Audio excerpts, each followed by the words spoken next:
Boa noite aos irmãos da Igreja Batista Nova Aliança, né? Nós estamos situados ali na rua Dracena, 184, na Vila Olímpia, mas por conta da pandemia, nós estamos transmitindo os nossos cultos aí de maneira remota, ou seja, os nossos cultos são online até que possamos, né, retornar ali a nossa igreja ali, né, na Rua Dracena, 184. Fica aqui o nosso convite, né, assim que for possível, para cultuar conosco ali na Rua Dracena, ok? Nós vamos iniciar o nosso culto com a palavra de oração. Senhor nosso Deus, nosso amado Pai, nós estamos aqui reunidos porque confiamos no nome de Jesus, que é o nosso pastor, que é o nosso Senhor, que é o nosso Rei. Queremos pedir, Senhor, que se houver em nossas vidas alguma coisa que não agrade o Senhor, o Senhor possa estar agora nos perdoando, nos purificando, preparando o nosso coração para cantarmos louvores, para ouvirmos mais da Tua palavra, e que nós possamos ouvir de tal maneira que o Espírito Santo tenha livre agir em nossas vidas, aplicando a palavra do Senhor como é do agrado do Senhor. Que venhamos a aprender e usar o que aprendemos em nossa vida diária para a honra e glória do Senhor. Oramos por isso, já agradecidos e confiados no nome de Jesus. O nome dele é que oramos. Amém. Hoje nós vamos continuar a série de mensagens no livro do profeta Miqueias. Hoje nós vamos contemplar o capítulo 2, mas antes nós queremos cantar aqui alguns cânticos que estão aí no Inário Vozes de Melodia. Primeiro fala do Senhor como nosso pastor, né?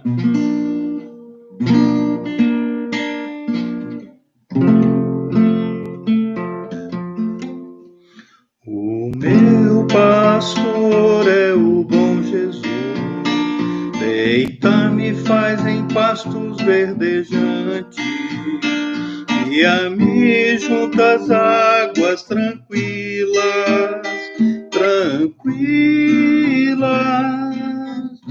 refrigera minha alma e guia-me nas veredas da justiça,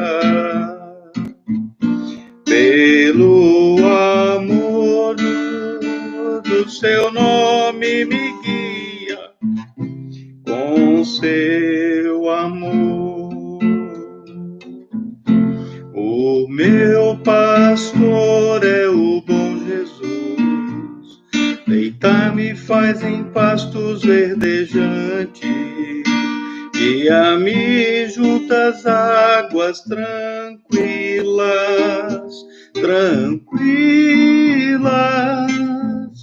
certamente bondade me seguirá todos os dias da minha vida,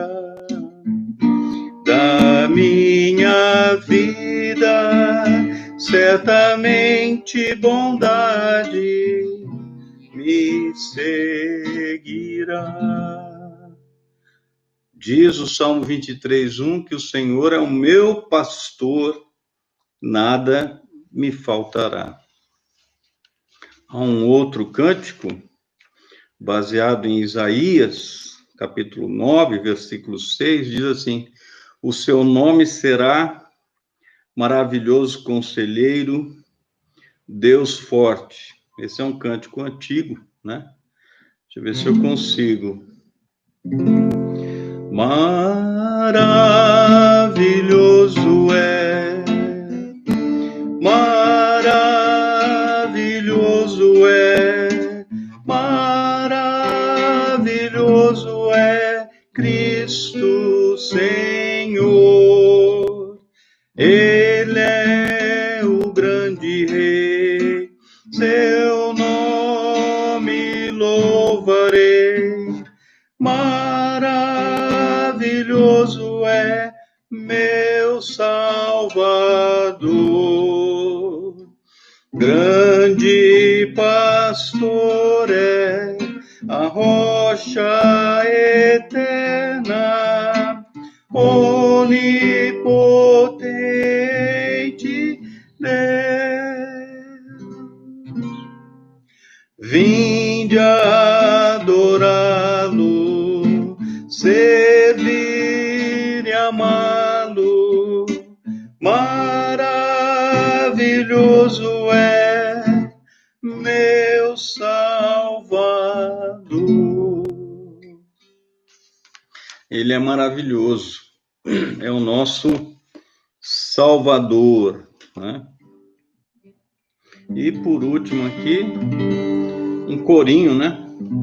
Salmo 16:8 diz: o Senhor tenho sempre a minha presença, estando ele à minha direita, não serei abalado.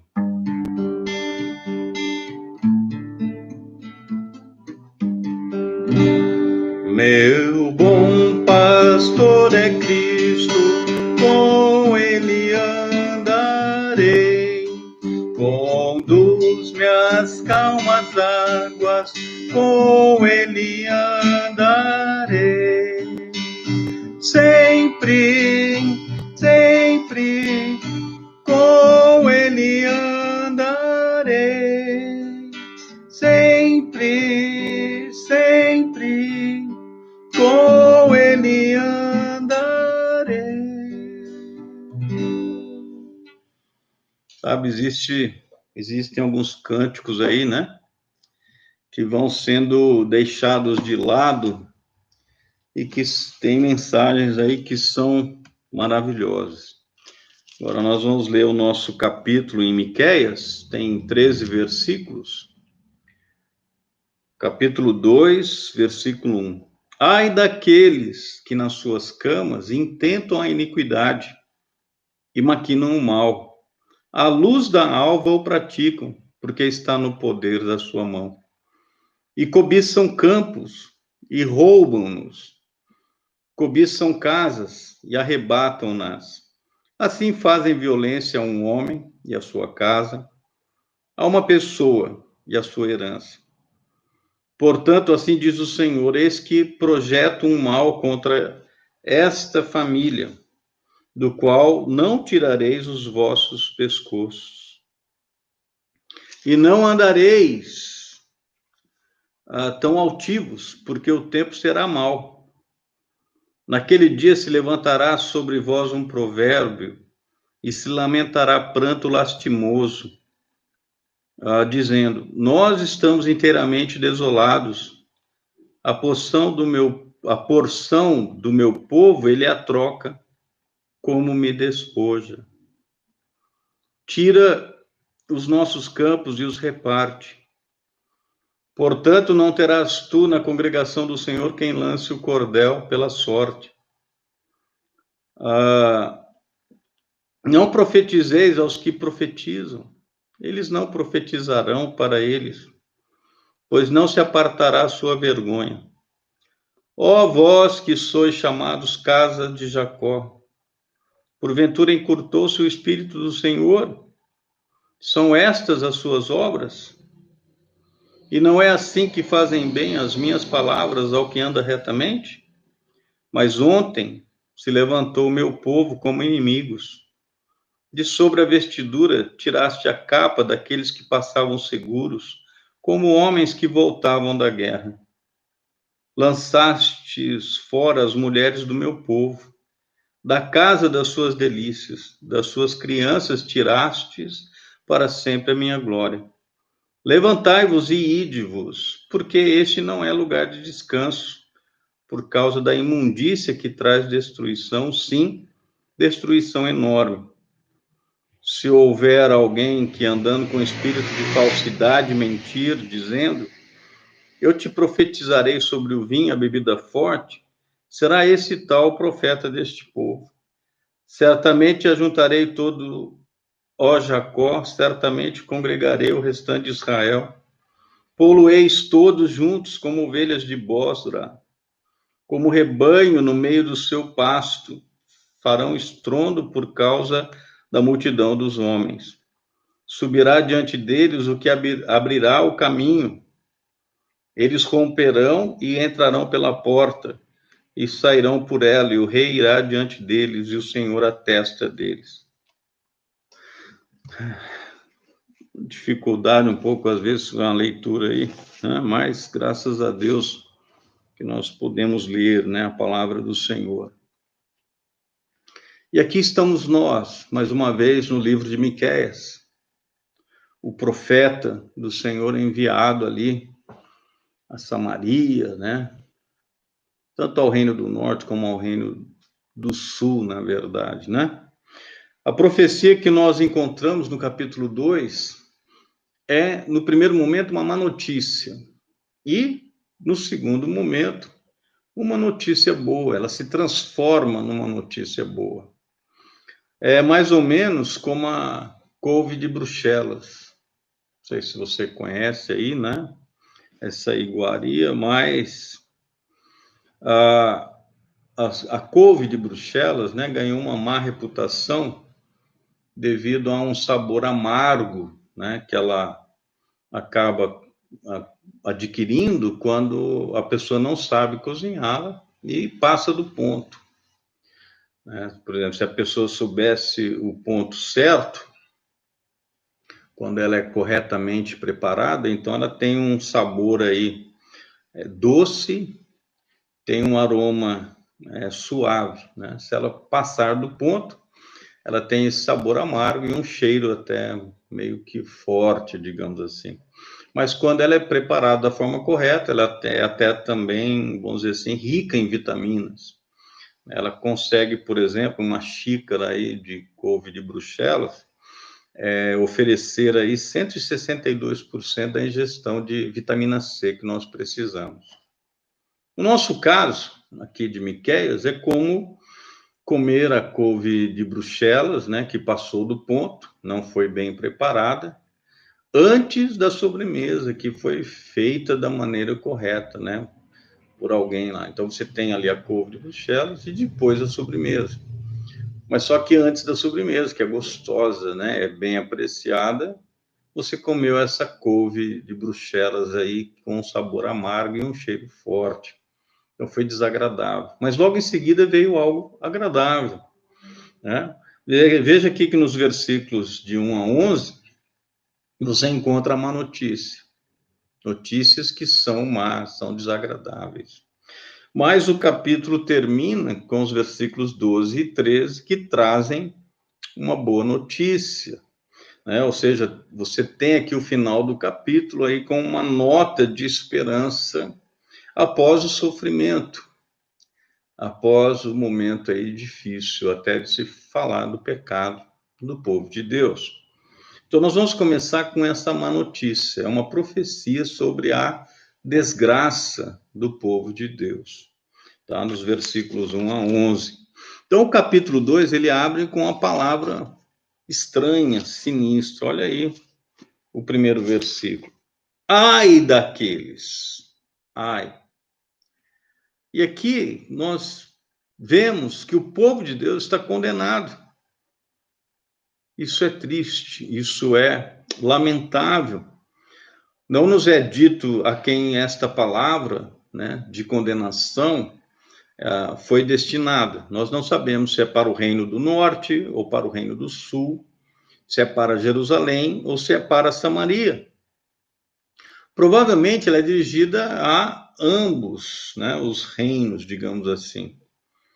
Samaria, por exemplo, foi destruída em 723 a.C. Toda a Judéia, exceto Jerusalém, foi saqueada em 701 a.C.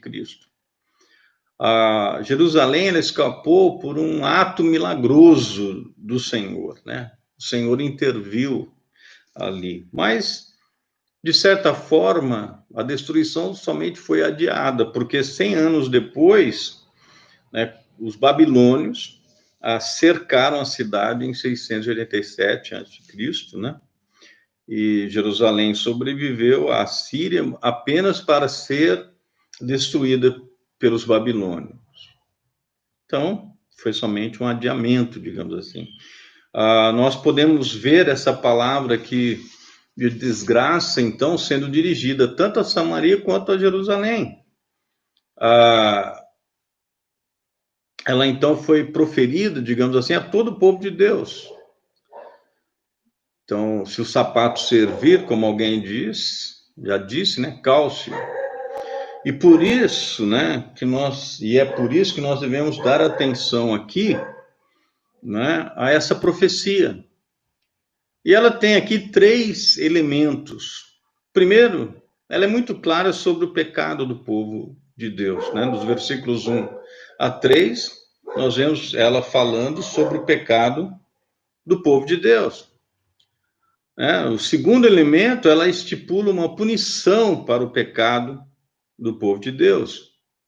E o terceiro elemento, há uma reclamação acerca dos profetas, os falsos profetas que profetizam para o povo de Deus que está em pecado. Então, no primeiro elemento, começa aqui com a cobiça, né? Que é o 10º mandamento. Ou seja, é um pecado que é muito fácil de se cometer. Você já jogou Monopólio?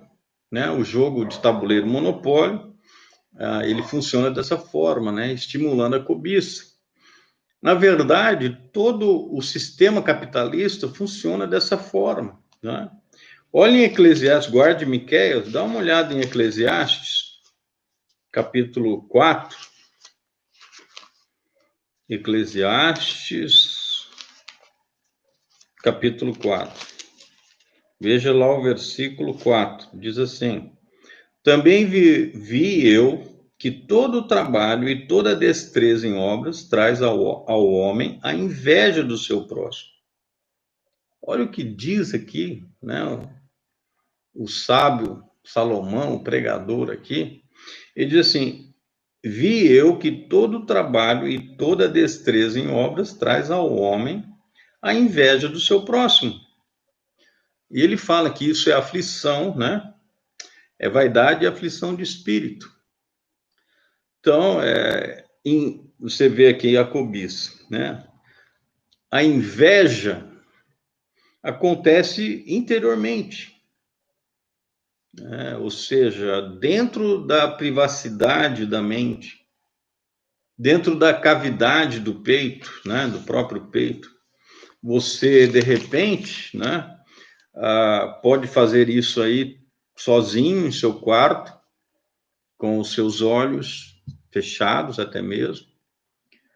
Eu falei do jogo Monopólio aqui, né? Por quê? Porque ele é baseado na inveja. É sobre monopolizar ou ter tudo. Então você quer possuir tudo que tem no quadro ali. E você começa então a pegar o que pertence a outra pessoa.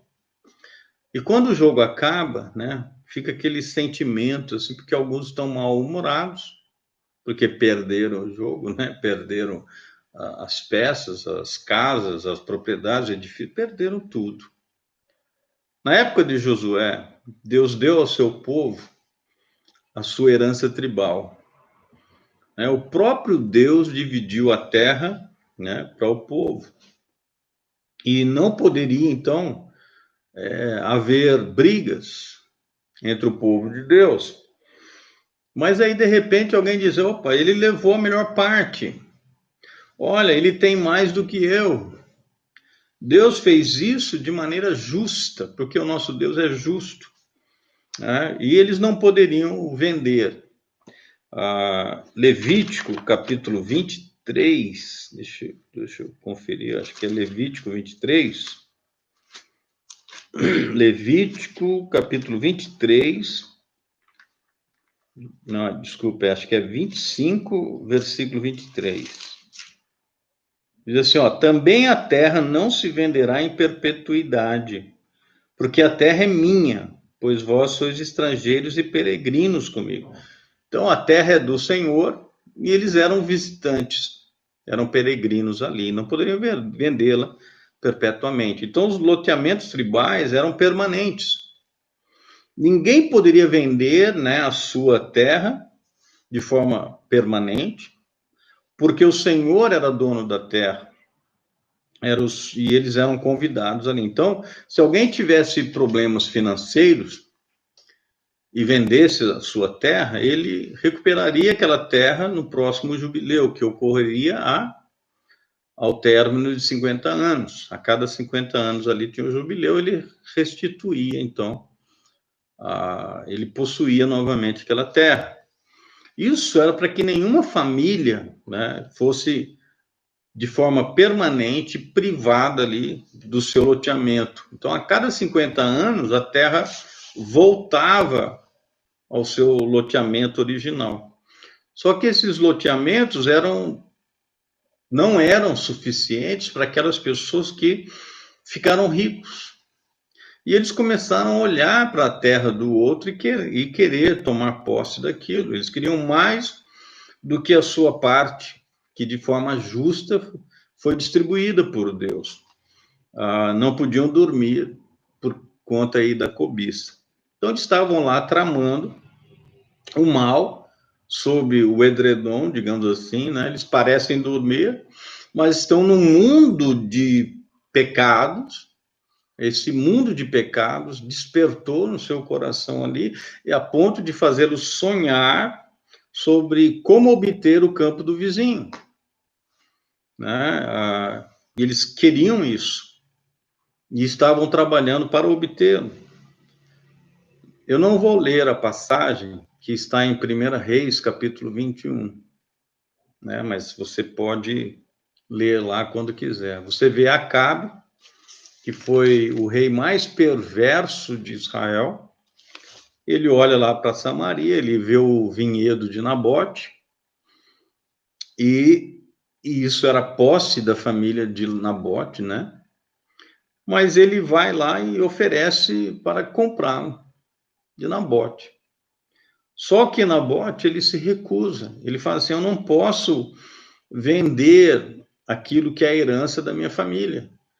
Quando você pensa nisso, isso é a resposta de um israelita que é justo. Fala, não posso vender aquilo que é a herança da minha família, que foi dada por Deus. Aí o rei vai para casa, de mau humor, se recusa a comer. Lembra lá de Jezabel? A rainha, ela pergunta, o que está acontecendo, Acabe? E Acabe diz para ela, Nabote não vai me vender o seu vinhedo. E ele faz aquele beicinho, sabe? Mas não quer vender não quer vender o vinhedo. E fica desse jeito. Então Jezabel vira para Acabe e diz, olha, você é o rei. Pare de ser patético. Eu vou te dar o campo de Nabote. E ela sai. E ela coloca, então, algumas pessoas mentirosas, né, para incriminar Nabote. E ela consegue, então, que Nabote fosse morto. E ela pega, então, aquele vinhedo e dá para Acabe. Quando você vê isso, você vê que esse é o tipo de conspiração e de esquema de cobiça, né? É isso que nós estamos vendo aqui. E se isso é possível ao rei, né? É aquilo que o rei faz, você pode apostar que Samaria está repleta disso também. Se a cabeça fede, então o peixe inteiro está podre, alguém disse já. Então, se você vê aqui a cabeça cheirando mal, isso quer dizer que que o peixe, né, já foi embora, já apodreceu. E se estiver tudo bem para o rei Acabe, para a rainha Jezabel, em Samaria, pode apostar que está tudo bem para a filha Atalia, né, ou Atália, e o genro Jeorão também, né, então o rei e a rainha ali em Jerusalém, a fazerem isso também. como também o filho deles, Acasias, né? O seu filho Acasias. E o resultado disso tudo é dado no versículo 9 do capítulo 2 de Miqueias. Dá uma olhada lá. Vamos voltar para Miqueias, capítulo 2, e ver o versículo 9. Diz assim, olha: lançastes fora as mulheres do meu povo, da casa das suas delícias, das suas crianças tirastes para sempre a minha glória. Ou seja, você vê agora que mulheres e crianças estão sendo privadas de sua herança. Então você vê avisos de despejo em todos os lugares, ninguém se importando com o ano do jubileu, e isso é triste. Nós sabemos que é possível jogar duro para conseguir o que a pessoa quer, o que queremos, né? Mas será que nós, como cristãos, podemos pecar dessa maneira hoje? A chave aqui, ou o pecado-chave aqui, é a cobiça. Abra sua Bíblia em Êxodo, capítulo 20. Êxodo, capítulo 20, versículo 17 e 18, diz assim, ó: não cobiçarás a casa do teu próximo, não cobiçarás a mulher do teu próximo, nem o seu servo, nem a sua serva, nem o seu boi, nem o seu jumento, nem coisa alguma do teu próximo. E todo o povo viu os trovões, os relâmpagos e o sonido da trombeta e o monte fumegando, e o povo, vendo isso, retirou-se e pôs-se de longe. E aí a pergunta é: como é que você está se comportando com seu vizinho? O vizinho acabou de ser promovido, você quer uma promoção também? Ele colocou uma piscina e um spa, e você quer colocar uma piscina e um spa também? Ah, ele colocou uma garagem tripla. Ah, eu quero também uma garagem tripla. Por que eu não posso ter se ele pode ter? Namorado com a namorada, está sentindo ciúmes? Alguém tentando deserdá-lo? Alguém espalhando mentiras sobre você? Ah, está alguém tentando cortar você do testamento? Está fazendo isso com a outra pessoa? Como é que meu pai e minha mãe podem dar isso a eles? Eu faço todo o trabalho, como é que eles dão isso para os outros? Só estou protegendo aquilo que é meu por direito. Já ouviu essa frase? Sabe, cobiçar envolve pessoas e propriedade. Ah, ele tem um esposo bonito, uma esposa bonita, as coisas não estão indo bem, a grama parece mais verde lá. Um cristão não pode fazer isso. E o homem que caminhava pela terra de Deus e que diz a Bíblia que tinha um coração segundo Deus e seduziu a esposa de outro e mandou colocar o marido na frente de batalha para que ele morresse, ou seja, tirou a vida do marido, destruiu a família dele e a família dela. Esse era um homem que andava segundo o coração de Deus, mas ele pecou, não é? É triste. Infelizmente, o cristão pode chegar a esse ponto também. E aqui o que acontece em Miqueias, né, capítulo 2, versículos 3 e 4, você vê que uma punição, né, para o pecado é estipulada. Portanto, assim diz o Senhor: eis que projetam um mal contra essa família, do qual não tirareis os vossos pescoços, e não andareis tão altivos, porque o tempo será mau. Uma punição é estipulada por Deus. O Senhor irá retribuir ao povo. Ele distribuiu a terra de forma justa. Agora será justo em puni-los por roubar a terra. Ou seja, uma vez que tinham a herança, tiraram a herança do vizinho, Deus vai tirar toda a herança. Sabe, tem um anúncio, né, sobre nuggets de frango. As crianças estão brigando ali para ver quem é que vai comer o último. Ah, é meu, não, é meu, não é. Aí o pai vai lá, pega o nuggets e come. E termina assim, olha, resolver problemas com amor. Né? Foi resolvido. Isso é o que Deus fará aqui. né? Já que eles pegaram, eles estão brigando pela terra, ninguém vai ter a terra mais. Ou seja, eu tirarei a terra de vocês, diz o Senhor. É o que está em versículos 3 e 4 do capítulo 2. Você planeja o mal em seu divã, eu vou planejar o mal em seu clã. Deus tomará a terra e dará a terra a outro. E foi isso que aconteceu. O povo rejeitou a distribuição justa da terra, portanto, está chegando a hora em que a terra, né, a distribuição justa será impossível. Né? Se você olha o versículo 5, diz assim: portanto, não terás tu na congregação do Senhor quem lance o cordel pela sorte. Não vai chegar mais agora. Vai mais jogar ali, ver de quem é essa parte, aquela parte. A punição final para essa injustiça aí é o versículo 10. Olha lá. Levantai-vos e ide-vos, porque esse não é lugar de descanso, por causa da imundícia que traz destruição, sim, destruição enorme. Ou seja, Israel sofreu trabalho forçado no Egito, sofrimento também ali, né? Deus os trouxe do Egito para a terra prometida para descansar. Foi por isso que o Senhor deu-lhes o sábado, né? Por exemplo. O problema é que não há descanso, onde não há justiça. Se tem justiça, tem descanso. Se não tem justiça, não tem descanso. Então, aqui, né, você vê que a lei sobre a herança e o jubileu garantiam a propriedade ali, né, garantiam o descanso, mas como eles ignoraram aí a herança e ignoraram o jubileu, isso foi quebrado, eles agora, então, não podiam mais possuir a terra. O resultado foi o banimento. E foi isso que aconteceu. O Reino do Norte ele foi desintegrado pela Síria e nunca mais se ouve falar, né? Conseguiu se erguer, digamos assim.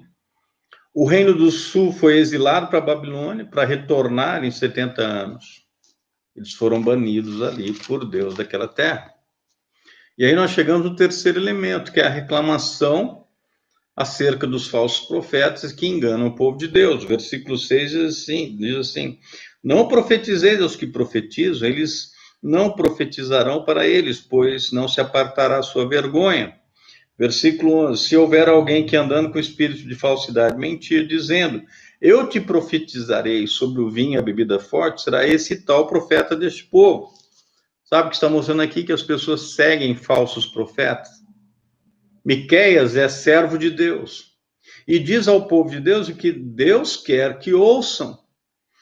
Nós sabemos disso porque Jesus e os seus apóstolos atestaram os dizeres de Miqueias. Miqueias era o verdadeiro profeta enviado pelo Senhor, só que Miqueias, Oséias, quem mais? Isaías, né? Eles eram profetas de Deus, mas não haviam somente esses profetas enviados por Deus, haviam muitos outros também que andavam por ali, né?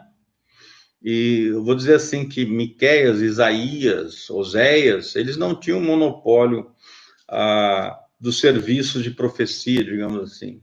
Assim nós também hoje, como igreja, nós não somos a única igreja, existem outras igrejas por aí que advogam, que estão pregando o evangelho verdadeiro. E nós sabemos que muitas delas não estão pregando a verdade de Deus. E nós lutamos com isso também hoje em dia. Miqueias nos diz aqui que havia outros profetas na época, mesmo que nós não tenhamos os seus nomes, mas eles estavam ali pregando. Eles tinham uma crença, digamos assim, né, de que pregavam aquilo que seria verdadeiro, mas que eram mensagens diferentes daquelas que Miqueias, né, pregou para o povo de Deus. E vamos ver aqui nesse capítulo aqui que primeiro há uma crítica, né? Olha o versículo 6 aí, diz assim: não profetizeis aos que profetizam, eles não profetizarão para eles, pois não se apartará sua vergonha. Eles criticavam, né? Não profetize, diziam esses profetas. Não profetize sobre essas coisas, Miqueias. Não fale sobre isso, Miqueias. Sabe, Miqueias, diziam eles, Miqueias está pregando muita negatividade, não tem por que ser negativo. Para que falar sobre pecado? Para que falar sobre punição? Para que falar sobre julgamento, sobre exílio? Sabe, o Miqueias é como se fosse uma torneira vazando, que está gotejando, pingando, isso é tudo muito deprimente, isso é muito negativo. Miqueias, não pregue sobre isso. E eles falavam assim, olha, nós temos um evangelho muito diferente. Versículo 7, né? Ó vós que sois chamados casa de Jacó, porventura encurtou-se o Espírito do Senhor? São essas as suas obras, e não é assim que fazem bem as minhas palavras ao que anda retamente? Isso, ou seja, Miqueias, pare de falar sobre a raiva, pare de falar sobre a impaciência do Senhor. Deus não é um Deus de amor. Certamente ele não faz coisas como mandar seu povo embora da terra. Então, Miqueias, você está errado nisso. Esses falsos profetas parecem estar pregando o amor de Deus, mas sem a ira de Deus. Ou seja, eles não percebem que a ira de Deus vem do amor de Deus. A ira de Deus é o amor de Deus rejeitado. E aqueles profetas não conseguem enxergar isso, né? Às vezes se diz que nós temos os pregadores que nós merecemos. Mas, irmãos, de onde vêm os pregadores? Não vêm das nossas igrejas? Então, a grande verdade é que antes de nós reclamarmos, né, daqueles que estão pregando, nós devemos olhar para nós mesmos como igreja. E aqui é o que está acontecendo, né? Estão tendo aquelas pessoas do meio do povo ali, então pode errar, né? São humanos. Mas quando a pessoa fala da parte de Deus, ela é movida pelo Espírito Santo de Deus. E na palavra de Deus não há erro. Sabe? Aqui o versículo 11 diz que o povo de Deus só está dando ouvido aquilo que eles querem ouvir, ou seja, aqueles profetas só estavam pregando aquilo que o povo queria ouvir. Olha o versículo 11. Se houver alguém que andando com espírito de falsidade mentir, né? Eu te profetizarei sobre o vinho e a bebida forte. Será este tal profeta deste povo, ou seja, as pessoas dos dias de Miqueias se reuniram ao redor desses profetas que diziam a eles aquilo que os seus ouvidos ansiosos queriam ouvir. Eles queriam vinho, queriam bebida forte. E era isso que aqueles profetas davam ao povo. E a minha pergunta é: quais são as coisas que você quer ouvir do seu profeta? Você quer sair da igreja no domingo sem problemas? Você quer um profeta que pregue lá, coma, beba, seja feliz, a vida é boa, tudo ficará bem, né? É isso que as pessoas muitas vezes querem ouvir. E assim, nenhum arrependimento inconveniente será necessário. É isso que os corações preguiçosos e pecaminosos querem. É preciso orar, né? Que nós tenhamos pregadores que nos falem o que nós precisamos ouvir e não o que nós queremos ouvir. Sabe? Como é triste você ver hoje em dia que muitas vezes você tem pregadores que pregam o que o povo quer ouvir, mas não aquilo que Deus quer que o povo ouça. Nós precisamos orar para que isso mude, para que Deus levante pregadores que preguem exatamente a palavra de Deus, aquilo que Deus quer que o seu povo ouça. E isso me leva aqui ao último ponto, porque até agora nós só falamos de coisas más, mas tem aqui uma profecia de esperança. Nós precisamos olhar além do pecado e do sofrimento e enxergar o nosso pastor como o rei que ele é. Olha o versículo 12. Certamente ajuntarei todo, ó Jacó, certamente congregarei o restante de Israel, pô-los-ei todos juntos como ovelhas de Bosra, como rebanho no meio do seu pasto. Farão estrondo por causa da multidão dos homens. Subirá diante deles o que abrirá o caminho, eles romperão e entrarão pela porta e sairão por ela, e o rei irá diante deles, e o Senhor à testa deles. Sabe, até aqui foi má notícia, agora vem a boa notícia. No fim do túnel, há um lado bom, há esperança para o futuro. Deus prometeu despejar o povo? Sim. Só que ele vai trazê-los de volta. Versículo 12 traz aqui a linguagem de um pastor com suas ovelhas. O Senhor é o pastor. Haverá um exílio, sim. É disso que trataram os versículos 1 a 11. Mas agora o Senhor reunirá o remanescente de Israel. O restante do povo de Deus será reunido. E o Senhor trará novamente esse restante, esse remanescente. Sabe, ele sairá como pastor recolhendo as suas ovelhas com o seu cajado. E não será um rebanho pequeno. Mas você viu aqui que ao mesmo tempo que ele fala de ovelhas, ele fala de homens? Por causa da multidão dos homens. Sabe, Miqueias fala de homens, de mulheres e crianças, ou seja, o povo de Deus estará mais uma vez no lugar de Deus. Não somente no lugar de Deus, mas no lugar de Deus, sob o domínio de Deus, porque não adianta estar no lugar de Deus e não estar sob o domínio de Deus, mas agora estará no lugar de Deus, sob o domínio de Deus, ou seja, obediente ao Senhor. O povo será trazido de volta a Jerusalém, né, pois para viver nela, mais uma vez. O Senhor será o seu pastor, será o seu rei. Eles não só serão reunidos, mas eles serão trazidos, né? No versículo 13 aí, diz que eles vão sair e vão encontrar pasto, estarão livres, estarão seguros, o Senhor será o seu rei, irá protegê-los. Mas é isso.